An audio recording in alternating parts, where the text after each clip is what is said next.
Welcome to the final session in our series on the Bible. I am so thankful that you have made it this far. Thank you for being a part of Connect. It has been awesome to spend this time with you. I want to just jump in today by asking, I think, a question that we've all maybe faced. We just didn't know it until we got into it. But have you ever confused the idea of something being simple with something being easy? I think sometimes we use those words as if they're synonymous, that they're the same thing, but they're actually not. Simple and easy aren't the same thing. You see, simple means the opposite of complicated. Simple means easily and readily understood, but that does not mean that it is easy to implement.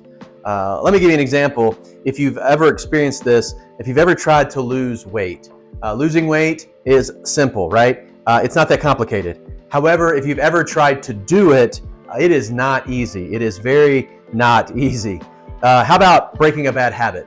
It's easy. Like the steps to breaking a bad habit are easy, but they're not simple. Or they're simple, but they're not easy to execute.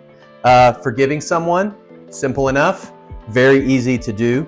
Bowling, maybe, or taking the ring to Mordor. These were all things that were simple, but not necessarily easy.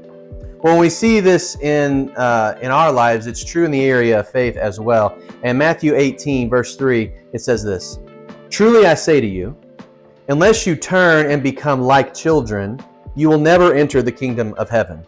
Whoever humbles himself like this child is the greatest in the kingdom of heaven."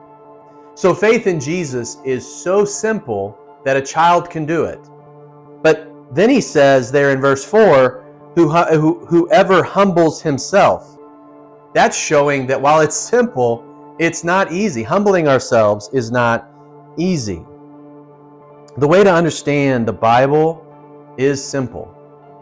You apply God's word over time and it will equal growth. Read it every day. But many, like me, like you probably, we've had a similar experience with the Bible. In the process of understanding it and growing is simple. I just need to read it every day. I need to spend time with God and His Word every day. But we've tried and we felt that while it's simple, it certainly isn't easy. And the reason it feels like it's not easy is because it's not easy. It's not easy. Daily Bible reading is simply, but it is not always easy. And if you're looking for easy, I've got some bad news for you. I can't make it easy for you.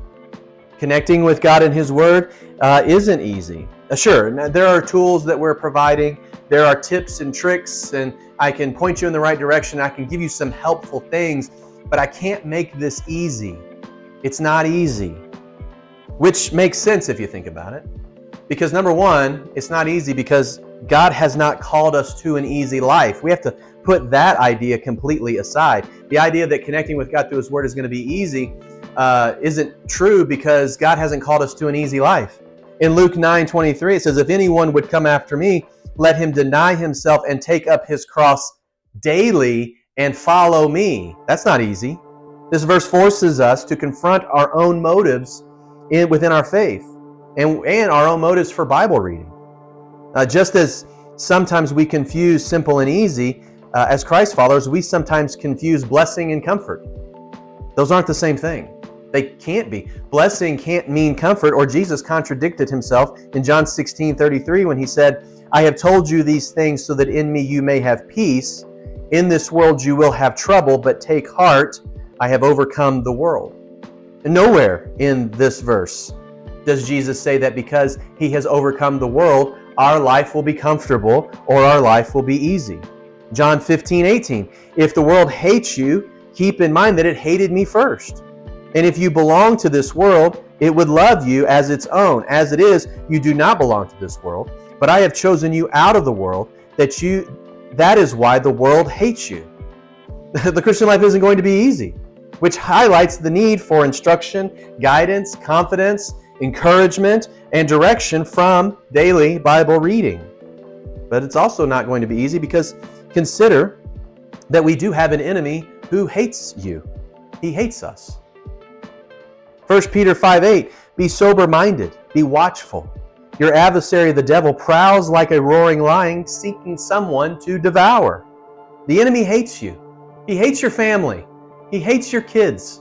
He hates your relationship with God. And if He could keep you from spending time in God's Word, if He could keep you from building an intimate relationship with God through His Word, He would.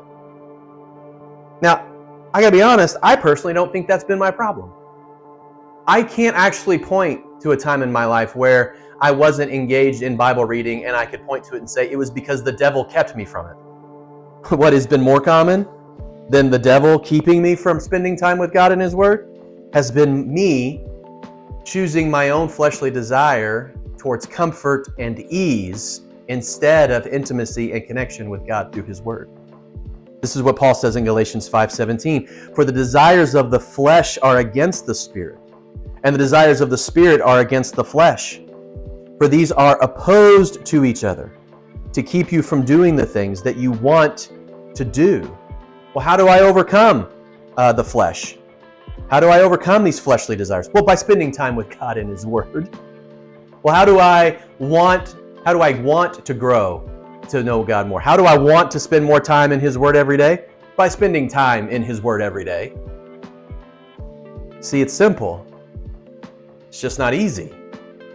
That's okay, right? In fact, it's a good thing. We should do hard things. We should do challenging things. We need to put ourselves in uncomfortable conversations with God. This is how we grow to be better disciples. Nobody ever grows in comfort. Nobody gets better at something with ease. There's no easy way to grow as a disciple. It's simple, but it isn't easy. And number three, it's not easy because consider also that in our flesh, we often approach the Bible all wrong. The number one challenge I see in this regard is that we approach Bible reading like reading any other book.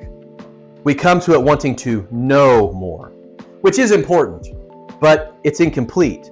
In fact, to read the Bible as a textbook, seeking only to find out more facts, more information, and to collect all of the right answers will never satisfy your soul. Look at the contrast of these two verses and think about the approach to God's Word that you seek when you think about them. 1 Corinthians 8, starting at the end of verse 1. But knowledge puffs up while love builds up. Those who think they know something do not yet know as they ought to know. But then Psalm 119:97, oh, how I love your law. I meditate on it all day long. Now, obviously, Paul in the Corinthians passage isn't forbidding us from knowing more. There is a part of our relationship knowing more about God, knowing more about who He is and about what He wants. There is a part of that. He's not forbidding that, but he's just saying that there is a risk that we could think that somehow knowing more answers or knowing more Bible facts is the same as growing as a disciple. It's a part of growing as a disciple, but it is not by definition growth. Contrast that with the words and the language that we see in the Psalms 119 passage. He's using feel language, emotional language. I love your word, right? I can't get enough of it. I would love to have an interaction with God and His Word like that, to love God through His Word and to love to read His Word. Well, how do we grow to love God's Word that way? How do we grow our relationship to a place of intimacy with God like that through His Word? Well, it's simple. It's just not easy. So, I hope that every day you will choose to do what is simple but not easy, and that you will build a habit of regular daily Bible reading. God bless you guys. Thank you so much for being a part of this series, and I'll see you next time.